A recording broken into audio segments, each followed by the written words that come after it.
राशि एक नई नवेली दुल्हन है जो अभी 3 दिन पहले ही गुप्ता निवास में आई है। परिवार में उसके अलावा पति रवि, ससुर धीरज और सास रंभा भी है। एक शादीशुदा ननद प्रीति भी है जो अपने ससुराल में खुशहाल जीवन जी रही है शादी के बाद। माँ जी, आज मेरी पहली रसोई के लिए क्या क्या बना दूं? बेटा अपने ससुर जी से पूछ लो, जो उनकी इच्छा हो वही बना दो। माँ जी, आपको तो सबकी पसंद के बारे में पता ही होगा, आप ही बता दीजिए ना। और वैसे भी पहली रसोई की रस्म करना तो सास का कर्तव्य होता है ना। तुम्हारी बात ठीक है बेटा, लेकिन घर में खाना तो तुम्हारे ससुर जी की पसंद के अनुसार ही बनाना होगा। अच्छा चलो ठीक है, मैं खुद तुम्हारे ससुर जी से पूछ कर आती हूँ। बहू को रसोई में छोड़कर सास रंभा बाहर हॉल में जाती है और पति धीरज से नाश्ते के बारे में पूछने लगती है। सुनिए, आलू की कचौड़ियां बनवा लेती हूँ, खा लेंगे ना आप? आज बहू पहली रसोई बनाएगी तो उसे आपसे पूछने में संकोच हो रहा है। आधी उम्र बीत गई, तुम्हारी 2 पैसे की अकल नहीं आई। जब मुंह खोलोगी फिजूल सवाल ही पूछोगी। मटर पनीर की सब्जी और रोटियां बनवा लो। थोड़ी अकल खुद की भी इस्तेमाल कर लिया करो। अपनी अकल क्या वापस ऊपर लेकर जानी है तुम्हें? बहू की पहली रसोई है, तुम तो जीवन भर से यही रसोई बना रही हो ना। तुम्हें कौन सा पता चल गया सबके पसंद नापसंद का? अरे नहीं, वो पहली रसोई में तो पक्का खाना बनता है ना, इसलिए सोचा पूरी कचौड़ी बनवा दूं। इतनी अकल है तुम्हारे पास जितना तुमने सोच लिया। पक्का खाना बनवाना है तो खीर बनाने के लिए कह दो, लेकिन मैं पूरी कचौड़ी नहीं खाऊंगा। और हाँ, फिर से मुंह उठाकर यही सवाल पूछने चली मत आना। एक बार में बात अच्छी तरह समझ कर जाओ। शादी के बाद मेहमानों से खचाखच भरा हुआ हॉल, वहां अचानक शांति छा गई। नई नवेली दुल्हन जो पास में ही रसोई में सास का जवाब का इंतजार कर रही थी, ससुर की आवाज उस तक पहुंच तो गई थी। इतने लोगों के सामने ससुर धीरज ने पत्नी रंभा को बेइज्जत कर दिया था। रंभा के मुंह से मानो जवाब ही नहीं फूट रहा था। किसी तरह खुद को संभालकर वो वापस रसोई में आई और झूठी मुस्कान होठों पर रखकर बहू से कहने लगी, अरे बहू, तुम्हारे ससुर जी को थोड़ा ब्लड प्रेशर की प्रॉब्लम रहती है ना, इसलिए पूरी कचौड़ी नहीं खाते वो। ऐसा करो, मटर पनीर की सब्जी और गर्मा गर्म फुलके बना लो। बना लोगी ना बेटा? किसी भी तरह की मदद की जरूरत हो तो बता देना। नहीं माँ जी, मैं बना लूंगी, चिंता की कोई बात नहीं है, आप आराम करिए। नहीं बेटा, आराम क्या करना, मैं तुम्हारे साथ यहीं रसोई में हूँ। तुम ऐसा करो, तुम सब्जी बना लो, मैं मीठा बना देती हूँ। तुम बस लास्ट में छू कर रस्म कर देना। सास की प्यार से भरे बोल सुनकर राशि के मन को तसल्ली तो बहुत मिली थी, लेकिन अंतिम शब्द कहते हुए सास की आंखें भीगने लगी थी, ये उसने महसूस कर लिया था। बेटा तुम देखो, मैं जरा आई। खुद को संभालते रंभा जी कमरे में पहुंची और मुंह भींचकर अपनी बेबसी पर आंसू बहाने लगी। कुछ पल बाद जब मन हल्का हुआ तो उन्होंने अपने आंसू साफ किए और बहू के पास रसोई में जा पहुंची। बेटा लाओ, मैं आटा लगा देती हूँ।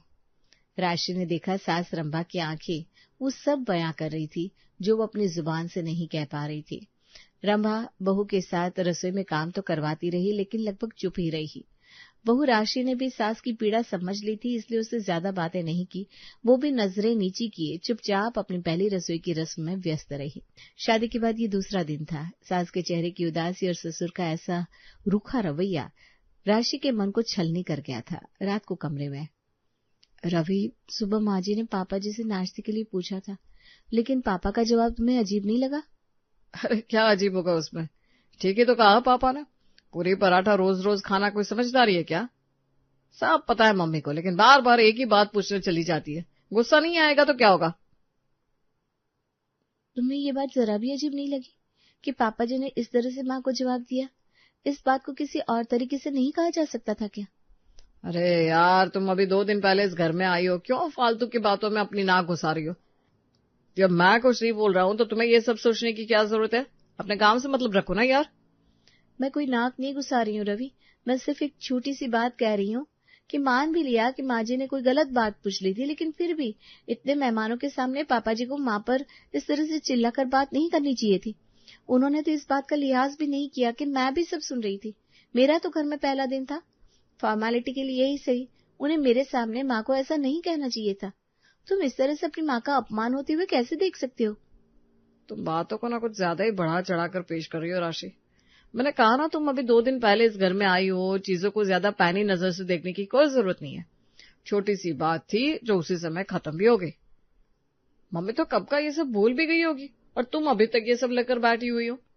हमारी नई नई शादी है, अब क्या यही सबसे इम्पोर्टेंट बात बची है डिस्कस करने के लिए? राशि पति की बात सुनकर चुप हो गई थी। बात तो सही थी, नई नई शादी थी, कच्चे रिश्ते थे। इस समय किसी भी बहस में पड़ना उसके रिश्ते के लिए सही नहीं था, लेकिन जो अपनी आंखों से देखा था उसे इग्नोर भी तो नहीं कर पा रही थी वो। मुझे तो परिवार का माहौल कुछ सही नहीं लग रहा। बाबूजी ने रवि के सामने माँ जी को कैसे जली कटी बातें सुना दी और रवि के ऊपर किसी भी बात का कोई असर नहीं पड़ा। ऐसा लग रहा है जैसे ये सब बहुत सामान्य सी बातें हो उसके लिए। शायद रवि को ये सब देखते देखते आदत हो गई होगी, इसलिए उसे बाबूजी का इस तरह व्यवहार, उसमें कोई गलत बात नजर नहीं आ रही। लेकिन मुझे माँ जी से बात करनी होगी, क्योंकि माँ जी का चेहरा देखकर मैं अच्छी तरह समझ गई हूँ कि बुरा तो उन्हें भी बहुत लगा है। अगले दिन सुबह, आ गई माँ जी आप, लीजिए आपकी चाय तैयार है, बाबूजी को मैं चाय देकर आती हूँ। नहीं बेटा रुको, तुम्हारे बाबूजी को मैं चाय देकर आती हूँ। अरे माँ जी, अब आप क्यों देने जाएंगी? घर की सारी जिम्मेदारियां मेरी हैं। आप तो आराम से यहाँ बैठकर गर्मा गर्म चाय पीजिए। सास के मना करने पर भी राशि चाय का कप लेकर ससुर के कमरे में पहुंच जाती है। 2 मिनट बाद राशि को ससुर की गुस्से में भरी आवाज सुनाई देती है। रंभा कहाँ मर गई सुबह सुबह? पति की गुस्से से भरी आवाज सुनकर सासू माँ घबराकर अपना चाय का कप छोड़कर पति के कमरे की ओर भागती है। अरे तुम्हारी बहू आ गई, इसका यह मतलब तो नहीं ना कि पति को एक कप चाय भी नहीं पिला सकती तुम? उठा कर ले जाओ अपनी चाय यहाँ से, नहीं पीनी मुझे कोई चाय। नाराज मत होइए ना, मैं बना कर लाती हूँ। उम्र बीत जाएगी लेकिन तुम्हारे अंदर 2 पैसे की अकल नहीं आएगी। जानती हो ना मुझे किसी और के हाथ की चाय पीना पसंद नहीं, फिर क्यों भेजा बहू को तुमने? अरे मैंने नहीं भेजा, वो पहले ही चाय बना चुकी थी। मैंने मना किया, उसके बाद भी वो आपको चाय देने चली आई। बच्ची है, धीरे धीरे समझ जाएगी। वो तो बच्ची है, लेकिन तुम्हें तो बुढ़ापा आ गया ना। एक बीवी होने के फर्ज कभी सीख पाओगी या नहीं? मैंने पूछा, एक बीवी होने के फर्ज कभी सीख पाओगी कि नहीं? चिल्लाइए मत, मैं अभी आपको चाय बना कर दे जाती हूँ। बाहर तक आवाज जा रही है, बहू सुन रही होगी, क्या सोचेगी। अब तुम मुझे सिखाओगी कि मुझे कब और क्या बोलना है। सुन लेने दो, तुम्हारी बहू को भी तो पता चलना चाहिए ना कि तुम्हारे अंदर कितनी अकल है। खबरदार जो अपनी शक्ल भी दिखाई तुमने मुझे। धीरज की चिल्लाने की आवाजें दूर तक सुनाई दे रही थी। बात को बढ़ता देख रंभा ने चुपचाप कप उठाया और वापस रसोई में आ गई। मुझे माफ कर दीजिए माँ जी, मुझे नहीं पता था मेरे चाय बनाने से बाबूजी इतना गुस्सा हो जाएंगे। मेरी वजह से आपको इतना कुछ सुनना पड़ा। मैं खुद को कभी माफ नहीं कर पाऊंगी। नहीं बेटा, तुम्हारी वजह से कुछ नहीं हुआ। तुम तो इस घर में अभी 4 दिन पहले ही आई हो। ये सब तो पिछले 30 साल से चल रहा है, इसमें नई बात क्या है। किसी न किसी बहाने से तुम्हारे पापा जी को चिल्लाने का मौका मिल जाता है। जब तक मुझ पर चिल्ला ना ले उनका दिन पूरा नहीं होता ना। लेकिन माँ जी, आप ये क्यों सह रही हैं? कुछ कहती क्यों नहीं? और रवि, वो भी आपका साथ नहीं देते? मैंने सुना है बच्चे अपनी माँ पर उंगली भी नहीं उठने देते। मेरे विरोध करने से क्या होगा बेटा? मैं जितना विरोध करती हूँ घर में कलह और कलेश उतना ही ज्यादा बढ़ता जाता है। जब एक ही छत के नीचे रहना है तो झगड़े को बढ़ाने पर नहीं, उसे कम करने पर ध्यान देना चाहिए। और रही बात रवि की, तो उसने तो बचपन से अपने पिताजी को ऐसे ही मुझ पर चिल्लाते और अपमान करते हुए देखा है। अब जब तुमने सब कुछ अपनी आंखों से देख लिया है, सुन लिया है, तो अब तुमसे भी कुछ छुपाने का कोई मतलब नहीं है बेटा। सच तो यही है कि मेरी इस घर में कोई हैसियत ही नहीं है। मैं इस परिवार के लिए दरवाजे पर पड़ा हुआ वो एक पायदान हूँ, जो बस यूं ही बरसों से दरवाजे पर पड़ा इस घर की झूठी शान का हिस्सा बना हुआ है। ना मुझे इस घर में कभी माँ होने का सम्मान मिला, ना पत्नी होने का अधिकार। बस किसी तरह 30 साल बिता लिए मैंने। लेकिन माँ जी, बाबूजी के इस तरह के रूठे व्यवहार के पीछे आखिर कारण क्या है? उनको किसी बात से नाराजगी है क्या? आखिर ऐसी कौन सी गलती हो गई आपसे? नहीं बेटा, नाराजगी किस बात पर होगी? गलती बस यही कि मैं औरत हूँ और वो आदमी होने के गुरूर में चूर है वो। पहले जब उनकी माँ थी तो दोनों माँ बेटा मिलकर मेरा जीना मुश्किल करते थे। अब वो काम ये अकेले ही कर लेते हैं। पति पत्नी का प्यार क्या होता है मैंने तो कभी महसूस ही नहीं किया। जब से इस घर में आई हूँ सिर्फ अपमान और जिल्लत बर्दाश्त कर रही हूँ। अब तो लग रहा है यही सब सुनते सुनते एक दिन मौत आ जाएगी और मैं सारे बंधनों से आजाद हो जाऊंगी। लेकिन कहते हैं ना, जिनको दुनिया से जाने की जल्दी होती है उन्हें मौत भी नहीं आती। ये कैसी बात कर रही हैं आप? आपने इस दुनिया में क्या सिर्फ अपमान और तिरस्कार सहने के लिए ही जन्म लिया था? खुद की मौत की दुआ करने से बेहतर है कि आप अपनी जिंदगी को बेहतर बनाने पर ध्यान दें। अरे अब काहे की जिंदगी बेटा, जिंदगी तो बीत गई, अब तो बस बुढ़ापा बचा है। माँ जी, क्या शादी के समय पर बाबूजी को आप पसंद नहीं थी? बेटा ऐसा तो मुझे कुछ याद नहीं है, मुझे खुद अपनी माँ के साथ देखने आए थे, तब तो सब कुछ ठीक था। बाद में न जाने क्यों ऐसे होते गए। ऐसा नहीं है कि मैं सब कुछ संभालने की कोशिश नहीं कर रही हूँ, मैं तो आज तक पत्नी होने का हर फर्ज निभा रही हूँ। उनके खाने पीने, कपड़े, दवाई, हर चीज का पूरा ख्याल रखती हूँ। लेकिन वो सीधे मुंह मेरे से बात ही नहीं करते। उनके लिए मेरी हैसियत नौकरानी से ज्यादा कुछ भी नहीं है। माफ कीजिए माँ जी, लेकिन अगर ऐसा था तो फिर इसमें गलती तो आपकी ही कही जाएगी। अगर पिछले 30 सालों से लगातार बाबूजी आपके साथ इतना बुरा व्यवहार कर रहे हैं, तो आप ये रिश्ते को क्यों ढूंढ रही हैं? आपको बाबूजी को तलाक दे देना चाहिए था। ऐसे अपमान सहने के लिए आप रिश्ते में बनी हुई हैं? हे भगवान, ये क्या अनाप शनाप बक रही हो तुम? तलाक, और वो भी मैं? अरे तुम आज के जमाने की लड़की हो। आजकल के बच्चे किसी की दो बात बर्दाश्त नहीं करते। विचार मिले तो ठीक, नहीं मिले तो तलाक लेकर अपने अपने रास्ते अलग कर लिए। लेकिन हमारा जमाना और था बेटा। तलाक तो मानो एक पाप समझा जाता था। पति अच्छा हो बुरा हो, पत्नी को अपने जीवन साथी समझे या चरणों की दासी, औरत चूं तक नहीं करती थी और बस अपने बच्चों के लिए अपनी सारी जिंदगी बिता देती थी। लेकिन आपका बेटा भी तो आपको नहीं समझता ना माँ जी। जिन रिश्तों के लिए आपने ये सारी उम्र बर्दाश्त किया, वो रिश्ते आपकी जरा भी परवाह नहीं करते। समझदारी इस बात में कतई नहीं है कि आज तक आप ये सब बर्दाश्त करके रिश्ता चला रही हैं। समझदारी तो इस बात में है कि जिस रिश्ते में प्यार, सम्मान, अपनापन है ही नहीं, उसमें पढ़कर अपनी जिंदगी खराब ना की जाए, बल्कि आजाद होकर अपनी आगे की उड़ान भरी जाए। अरे मैंने तुझे अपने मन की बात क्या बता दी, तू तो मुझे उल्टी पट्टी पढ़ाने लगी। अपना घर किसी कीमत पर बिखरने नहीं दूंगी मैं। तू जाकर रसोई में काम कर, अपने पति को मैं संभालूंगी। तलाक देने की बात सुनकर रंभा के मन में अजीब सी बेचैनी हो गई थी। 15 दिन बाद करवा चौथ का त्योहार था। बहू का पहला करवा चौथ था। राशि ने पूरे धूमधाम से करवा चौथ की तैयारी की थी। नई साड़ी, गहने, मेहंदी, चूड़ी, श्रृंगार की सामग्री, सब कुछ बाजार से नया आया था। राशि, मैंने सोचा है अगर तुम्हारे फास्ट रखने से मेरी उम्र लंबी हो सकती है तो मैं भी तुम्हारे लिए उपवास रखूंगा। सिर्फ अकेले लंबी जिंदगी जीकर क्या करूंगा मैं? तुम्हारा साथ भी तो जीवन में जरूरी है ना। अच्छा, अभी ना तुम्हारे लिए एक सरप्राइज भी है जो रात को पूजा के बाद तुम्हें मिलेगा। राशि बहुत खुश थी। विधि विधान से उसने करवा चौथ शुरू कर दिया था। वहीं दूसरी ओर सास रंभा ने भी पति धीरज के लिए करवा चौथ का निर्जला उपवास रखा था। लेकिन रंभा का उपवास सादगी से भरा था। न उसने सुबह 4 बजे उठकर पति के हाथ से सरगी खाई, न लंबी लाइन में लगकर मेहंदी लगवाई। अपने बरसों पुराने श्रृंगार दान से निकालकर थोड़ी चूड़ियां पहनी, सिंदूर लगाया और फिर एक हल्की सी साड़ी पहनकर उसने अपना उपवास पूरा कर लिया था। शाम के समय, माँ जी, चांद निकलने वाला है, चलिए छत पर चलते हैं, पूजा की तैयारी कर लेते हैं। तुम जाओ बेटा, तुम्हारे बाबूजी नहीं आएंगे, मैं बाद में कर लूंगी, तुम कर लो। पूरा दिन भूख प्यास से बेहाल राशि ने चांद निकलते ही पति के साथ जाकर छत पर चांद की पूजा कर ली। खाना खाने के बाद, ये लो सोने की चेन, तुम्हारा गिफ्ट।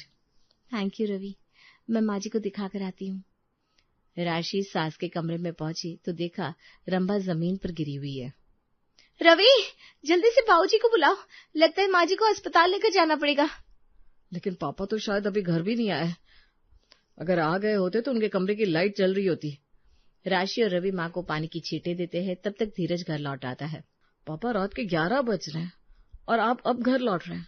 आज करवा चौथ है, माँ ने व्रत रखा था। इतने लंबे समय तक भूखे प्यासे रहने के कारण उनकी तबीयत भी बिगड़ गई। आज के दिन तो आप समय से लौट कर आ सकते थे। सब नाटक है तुम्हारी माँ का। एक दिन खाना नहीं खाएगी तो मर थोड़ी ना जाएगी। मैंने कहा था क्या मेरे लिए भूखे रहो? आई बड़ी नाटकबाज। बस करिए आप, बहुत बोल लिया आपने और बहुत सुन लिया मैंने। मेरे इतने साल के प्यार और समर्पण का ये सिला दे रहे हैं आप। अगर इतने सालों में भी आपके मन में मेरे लिए कोई जगह ही नहीं, तो फिर मैं भी अब इस झूठ के रिश्ते को मानने से इनकार करती हूँ। मुझे अब आपके साथ एक छत के नीचे नहीं रहना, तलाक चाहिए मुझे। कैसी बात कर रही हो माँ? इस उम्र में कौन तलाक लेता है? ऐसी बात आपके दिमाग में आई भी कैसे?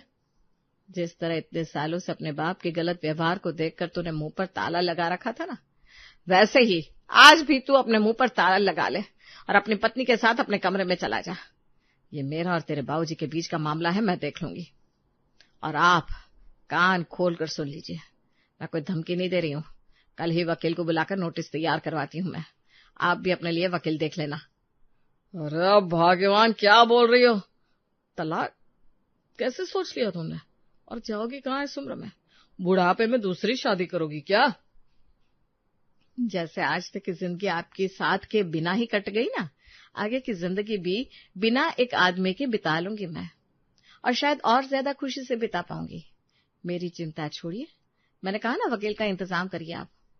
पत्नी के कठोर इरादे देखकर अब तो धीरज के माथे पर पसीना आ गया था। अरे पागल हो गई हो क्या? 4 लोग सुनेंगे तो क्या कहेंगे? समाज में कहाँ मुंह छिपाएंगे? कहीं सुना है कि 50 साल की उम्र में कोई तलाक लेता है? मैं लूंगी और लोग भी लेने लगेंगे। इन गुलाम की बेड़ियों से अब आजादी मिल जाए, वही अच्छा रहेगा। धीरज तो अब बुरी तरह से बौखला गया था। उसे समझ में नहीं आ रहा था कि पत्नी को किस तरह से समझाए। सामाजिक दबाव बनाने के लिए धीरज ने अपनी बेटी को अपने पक्ष में किया और अगले दिन बेटी सुनीता का फोन अपनी माँ के पास आया। माँ, ये क्या कर रही हो? पापा ने बताया आप उन्हें तलाक देना चाहती हो। ऐसी फालतू बात आपके दिमाग में आई कहाँ से? ये कोई उम्र है आपकी तलाक देने की? और मैं अपने ससुराल में क्या बताऊंगी? हाँ बेटा, थोड़ी देर तो कर दी मैंने, लेकिन वो कहते हैं ना, जब जागो तब सवेरा। दुनिया की, समाज वालों की, अपने बच्चों की जिंदगी के बारे में सोचते सोचते खुद को कुर्बान कर दिया मैंने। बस इंतजार करती रही, आज नहीं तो कल शादी में मुझे मान सम्मान अपनी जगह मिल जाएगी। लेकिन मैं गलत थी, पर अब गलती सुधारने का समय आ गया है। बेटी को 2 शब्दों में जवाब देने के बाद रंभा ने फोन रख दिया। आप घबराओ मत माँ जी, आपके फैसले में मैं आपके साथ हूँ। आपको भी अपनी जिंदगी खुशी खुशी जीने का पूरा अधिकार है। बाबूजी को कोई अधिकार नहीं कि वो आपको सारी जिंदगी मानसिक रूप से शोषण करते रहे। तलाक का फैसला लेने के बाद रंभा काफी सख्त हो गई थी। अब वो ना पति को चाय देती, ना खाने को पूछती, ना कपड़े धोती।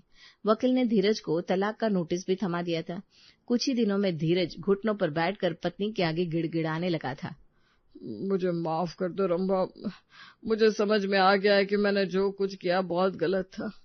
तुम्हारे बीते साल तो कभी लौट आ नहीं सकता, लेकिन वादा करता हूँ कि आने वाले सालों में तुम्हें कभी कोई तकलीफ नहीं होने दूंगा। पति को फूट फूट कर रोता देख रंभा ने 6 महीने के ट्रायल में धीरज को एक मौका और देने का निर्णय कर लिया था, वरना उसके बाद तो तलाक होना तय ही था। आपको क्या लगता है, रंभा ने तलाक लेने का फैसला लेकर सही किया या गलत? क्या अपनी बिखरती शादी को एक अंतिम मौका देना सही था? अपनी राय हमें जरूर बताइएगा।